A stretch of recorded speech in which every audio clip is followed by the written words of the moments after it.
अब बात महाराष्ट्र की राजनीति की, जहां सत्ता से शुरू हुआ शिवसेना का संघर्ष पार्टी की कमान पर आ टिका है। शिवसेना पार्टी को लेकर हो रहे झगड़े के बीच खबर है कि आने वाले समय में शिंदे गुट शिवसेना के खजाने और उसकी संपत्तियों पर भी कब्जा करने की तैयारी कर रहा है। कुर्सी का मोह मुझे नहीं है। क्या कुर्सी होती है, क्या कुर्सी क्या होती है?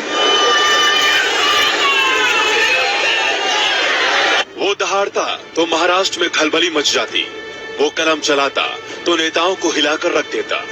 गरीबों पिछड़ों का वो मसीहा था जिसकी मर्जी के बिना मुंबई में एक पत्ता भी नहीं हिलता था। वो किंग नहीं, किंग मेकर था। नाम था बाल केशव ठाकरे। ठाकरे के राजनीति में कदम रखने से लेकर 5 दशक 3 पीढ़ियों तक महाराष्ट्र में शिवसेना का परचम लहराता रहा। लेकिन ठाकरे परिवार से जब सत्ता की कुर्सी पर उद्धव की ताजपोशी हुई तो किसे पता था कि एक दिन ऐसा आएगा कि बाला साहब की बनाई शिवसेना टूटकर बिखर जाएगी। बीजेपी के साथ मिलकर सरकार बनाने और एकनाथ शिंदे के सीएम बनने के बाद महाराष्ट्र में जारी सियासी संग्राम तो थम गया, लेकिन विरासत की असली जंग अभी बाकी है। और इस विरासत की जंग में एक तरफ है उद्धव ठाकरे तो दूसरी तरफ है एकनाथ शिंदे गुट। शिवसेना के एकनाथ शिंदे गुट ने अलग होकर महाराष्ट्र में बीजेपी से गठजोड़ करके सरकार बना ली है। इसके बाद से ये चर्चा तेज होने लगी कि क्या शिवसेना के असली नाम और चुनाव चिन्ह पर शिंदे गुट का कब्जा हो जाएगा। शिवसेना पार्टी पर भले ही शिंदे गुट का भी कब्जा ना हो पाया हो, लेकिन चुनाव चिन्ह के साथ शिवसेना की विरासत और संपत्ति पर कब्जे की तैयारी में शिंदे गुट जुट गया है। शिवसेना पार्टी को लेकर हो रहे झगड़े के बीच खबर ये भी है कि आने वाले समय में शिंदे गुट शिवसेना के खजाने और उसकी संपत्ति पर भी कब्जा करने की तैयारी कर रहा है। जानकारी के मुताबिक शिवसेना के पास इस समय करीब 10,000 करोड़ की संपत्ति है। प्रॉपर्टी की बात करें तो शिवसेना के पास सबसे बड़ी संपत्ति शिवसेना भवन है। मुंबई में राज्य का मुख्य ऑफिस शिवालय शिवसेना के पास है। हर जिले में पार्टी मुख्यालय भी बनाया गया है। मुंबई, ठाणे, औरंगाबाद इन सब जगहों पर शिवसेना ने हर वार्ड में शिवसेना की शाखा खोली है। इसके अलावा करीब 100 करोड़ रुपए के आसपास बैंक डिपॉजिट है। खबर है कि आने वाले दिनों में शिवसेना का नया ग्रुप इस संपत्ति पर दावा ठोक सकता है, जिसको लेकर शिवसेना में शिंदे और ठाकरे गुट दोनों ही तरफ से अलग अलग बयान सामने आ रहे हैं। महाराष्ट्र की जनता की दिशा भूल मत कीजिए, शिवसेना को भड़काइए मत। शिवसेना एक ऐसी ताकत है जिसको बाला साहेब ने तैयार किया था 90% सोशल वर्क और 10% पॉलिटिक्स के लिए।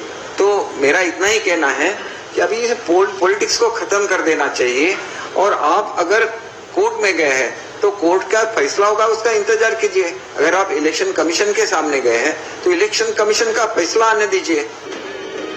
आपको बता दें, कुछ दिन पहले ही सीएम एकनाथ शिंदे ने शिवसेना पार्टी पर दावा ठोका था। शिवसेना पर कब्जे की लड़ाई चुनाव आयोग में चल रही है। चुनाव आयोग ने यह साबित करने के लिए उद्धव ठाकरे और एकनाथ शिंदे गुट को 8 अगस्त तक का समय दिया है कि शिवसेना के असली दावेदार वही हैं। वहीं चुनाव आयोग में चल रही कार्रवाई का मामला सुप्रीम कोर्ट पहुंच गया है। उद्धव ठाकरे के गुट ने चुनाव आयोग में चल रही कार्रवाई को सुप्रीम कोर्ट में चुनौती दी है। एनसीपी और कांग्रेस नेताओं का मानना है कि शिवसेना को तोड़ने और उस पर कब्जा जमाने की कोशिश हो रही है और इसके पीछे बीजेपी का हाथ है। खुद निष्कासित होने के कगार पर हो, खुद तबाही के घर के नजदीक बैठे हो और हमें उपदेश दे रहे हो कि पार्टी हमारी है, हम छीन लेंगे। जो माननीय उच्च न्यायालय फैसला करेगा, सर्वोच्च न्यायालय फैसला करेगा, वो हमें मंजूर है, हम उसका इंतजार कर रहे हैं। और रही बात शिवसेना किसकी है किसकी नहीं है, प्रॉपर्टीज किसकी है, ये आपको महाराष्ट्र की जनता चुनाव में बताएगी।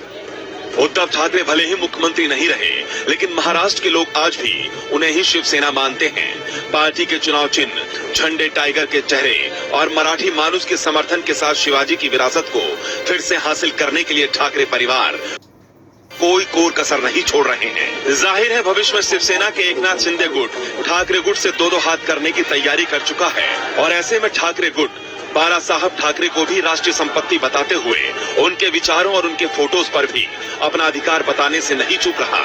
मतलब साफ है कि आने वाले दिनों में शिवसेना की विरासत की जंग दिलचस्प मोड़ लेने वाली है। मुंबई से अभिषेक पांडे के साथ टीम न्यूज नेशन। और बात नए हिंदुस्तान